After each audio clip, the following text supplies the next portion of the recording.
Every human being has a belief window, and this is very strongly tied to your self identity. As we talk more about self identity, we're going to dive deeper into why self identity is important and examples of that. Examples like Roger Bannister, who broke the 4 minute mile, Kobe Bryant, who created Mamba mentality and the Black Mamba, or David Goggins, who created Goggins to be able to achieve amazing physical feats. We're going to do that same thing. There's a trick that you can have, and it's called the belief window. This is the basic neurological framework. Neurological meaning just your brain, it's how it works. Okay. Every human being looks at the world through an invisible window of beliefs about themselves, about others, about what's possible. Okay. And this is all driven by this wheel of four different things to live. Every human being has a core desire and need to live, to love and be loved, to be part of something. Okay. To have a family, to have a team, to feel important. This is also extremely important to feel like you have significance in your life and then to have variety, to experience different things, to play different sports, to have different classes, to go and have different hobbies and stuff. So it's all driven by this wheel of your core human needs. And then the window, this is your perception. This is how you see things. Now, if you were to put like glasses on yourself, glasses change your perspective on everything the same way that a window does. If you're looking through a dirty window, you're not going to be able to see what's on the other side. If you're looking through a super clean and clear window, you're going to be able to see clearly. You might not even know the window's there. The window of belief is also known as a bias or a heuristic. Okay. A heuristic is a mental shortcut on what you find to believe is true. Okay. Every decision, every behavior and emotional response that you as an athlete have is filtered through this window first. Now, how does that work? It works through this rules, if then, and then action behavior. Okay. Now, for example, if you believe you are not intelligent, if that is your belief, then what is the result? The result is you are not going to pick up that book and read. Okay? You're not going to pick up that book and read. The result is not growing your intelligence.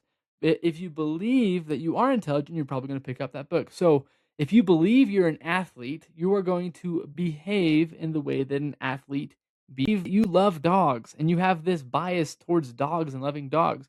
If you see a dog, then you are going to pet that dog, or you're going to at least say hi to the dog, or you're going to comment on the dog, right? So, this window drives forward everything into actual behavior. Okay. So, an athlete who has been told, you're not a big game player, has this belief installed into their window. And in a big game, they don't see opportunity.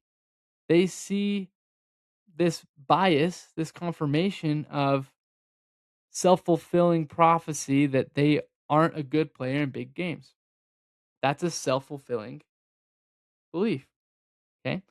That can be completely flipped. If you can switch that to belief to I am a clutch player, then you will see opportunities to be a clutch player and be a clutch team. That window drives these results forward. Okay.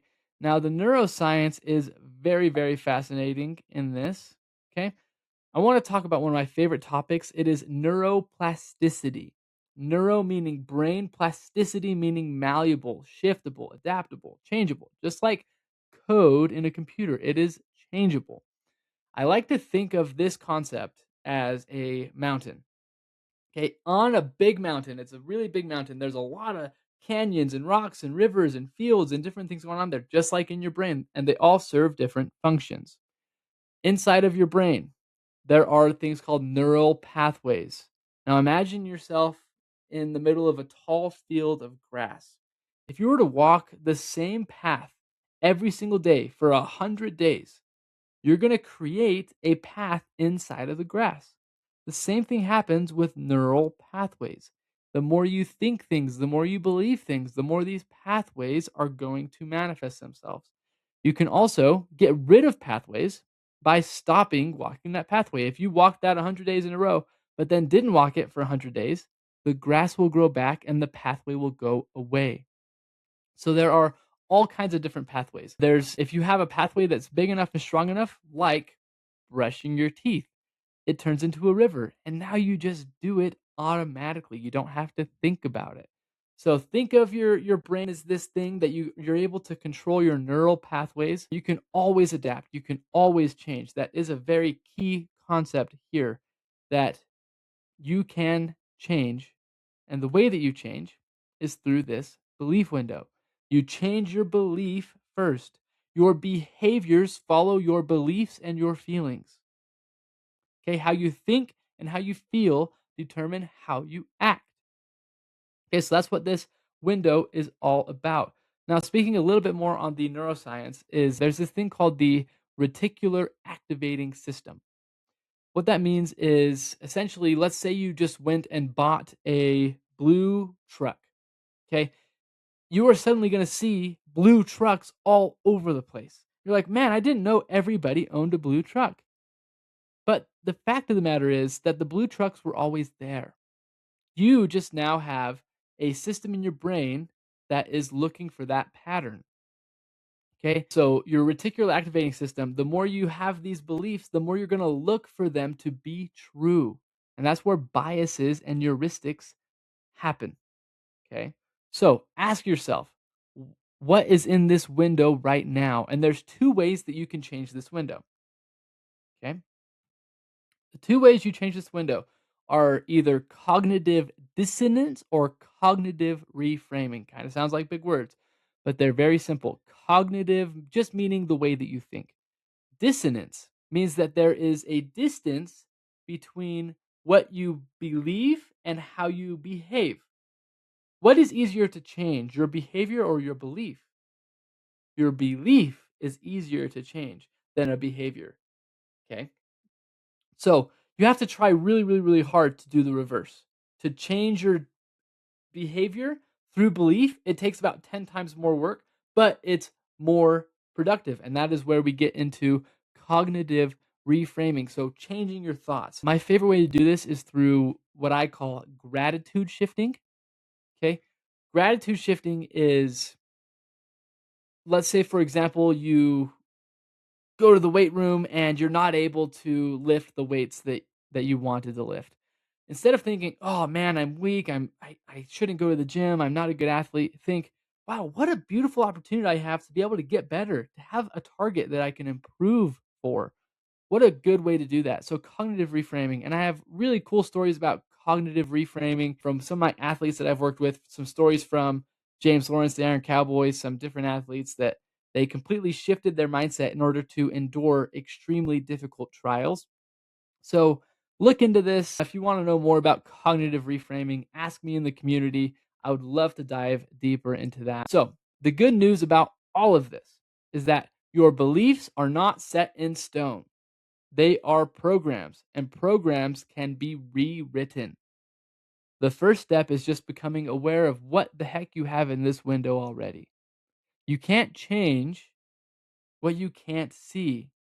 So, throughout this entire journey, in the MindFit method process, by examining and challenging and replacing your self limiting beliefs, we are going to produce performance beliefs and change it. That's why the affirmations and everything that we do inside of the MindFit app are so important. Okay. So, this is the whole thing. Now, inside of the workbook, I want you to do 3 different things, okay?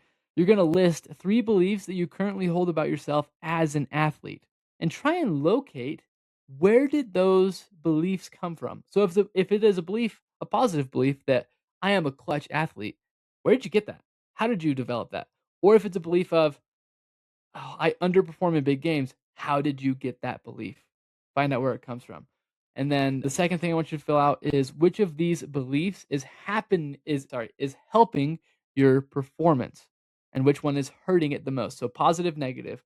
And then if you could install one belief into your window right now, what would it be? That's everything I want you to go over. I really appreciate your time. Now remember, neuroplasticity, everything can change. You can adapt, you can grow through persistence and hard work in changing your belief window. Thanks so much, Mindfit Athletes.